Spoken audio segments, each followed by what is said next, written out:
आप सभी का स्वागत है।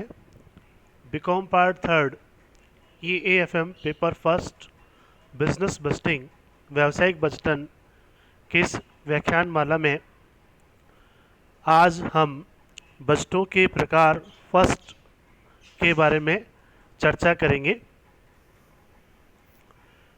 बजटों के प्रकार फर्स्ट में स्थिर और लोचशील बजट को मुख्यतः शामिल किया गया है, लेकिन आज सभी प्रकार के बजटों की चर्चा की जाएगी, जिसके बारे में आंशिक जानकारी भी आपको दी जाएगी। तो बजटों के प्रकार में हम यह देखते हैं कि बजटों को कई वर्गों में वर्गीकृत किया जा सकता है, जिसमें सबसे बड़ा वर्ग जो है वह है समय के आधार पर बजट। पहला जो है वो समय के आधार पर बजट। समय के आधार पर बजट को 3 भागों में विभक्त किया गया है: दीर्घकालीन बजट, अल्पकालीन बजट और चालू बजट। सेकंड जो प्रकार है क्लासिफिकेशन का वो है लोचशीलता के आधार पर, जिसमें 2 प्रकार हैं: स्थिर बजट और लोचशील बजट, जिसकी पूर्ण चर्चा आगे वाली सीरीज में की जाएगी। तीसरा जो प्रकार है वह क्रियाशीलता के आधार पर बजट है। क्रियाशीलता के आधार पर बजट में यानी कि ये बजट जो है संस्था की जो कार्य प्रणाली है, संस्था में कौन कौन से काम किए जाते हैं किसी भी व्यावसायिक संस्था में, उसके बारे में यह बात करता है। जिसमें पहला है आपका विक्रय बजट। विक्रय बजट में भी बहुत सारे अन्य बजटों को शामिल किया गया, जैसे विक्रय बजट है, उत्पादन बजट है, लागत बजट है। उत्पादन लागत बजट है। उत्पादन लागत में भी कई प्रकार हैं, जैसे सामग्री लागत, श्रम लागत, निर्माणी उपरिव्यय, संयंत्र उपयोगिता बजट, प्रशासन लागत बजट, विक्रय एवं वितरण लागत बजट, शोध एवं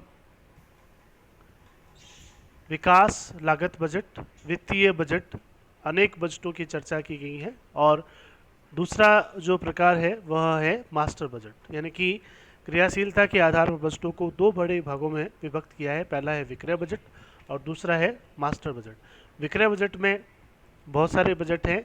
विक्रय बजट है, उत्पादन बजट है, लागत बजट है। लागत बजट में भी बहुत सारे बजट हैं, जिनकी व्याख्या आगे आने वाले अध्यायों में की जाएगी। तो उसको एक चार्ट के रूप में समझाया गया है। उस चार्ट को अपने देखते हैं कि बजट का वर्गीकरण इसके अंदर बता रखा है। समय के आधार पर 3 देखे अपन ने: दीर्घकालीन बजट, अल्पकालीन बजट और चालू बजट।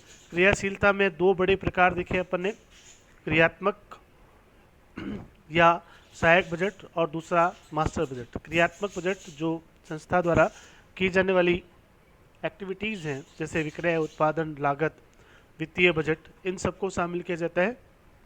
और वित्तीय बजट में पूंजीगत बजट, रोकड़ बजट और वित्तीय व्यय बजट को शामिल करते हैं।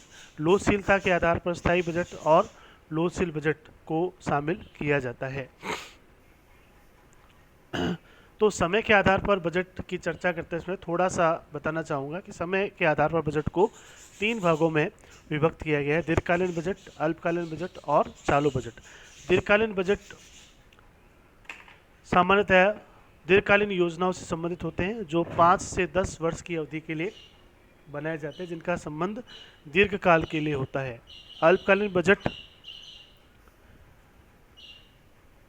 थोड़े समय के लिए होता है, जो अधिकतम 1 से 2 वर्ष के लिए होता है, और जिसमें संस्था की 1 वर्ष में या 2 वर्ष में जो भी आवश्यकताएं हैं उनका अनुमान इसके अंदर लगाया जाता है। और चालू बजट जो चालू अवधि होती है, जो करंट अवधि होती है, महीने 2 महीने में किसी चीज़ की आवश्यकता हो तो उसके बारे में जो बजट बनाया जाता है, ज़्यादातर यह बजट खर्च से संबंधित होता है, जो व्यापार के विभिन्न प्रकार के खर्चे होते हैं उनके बारे में होता है।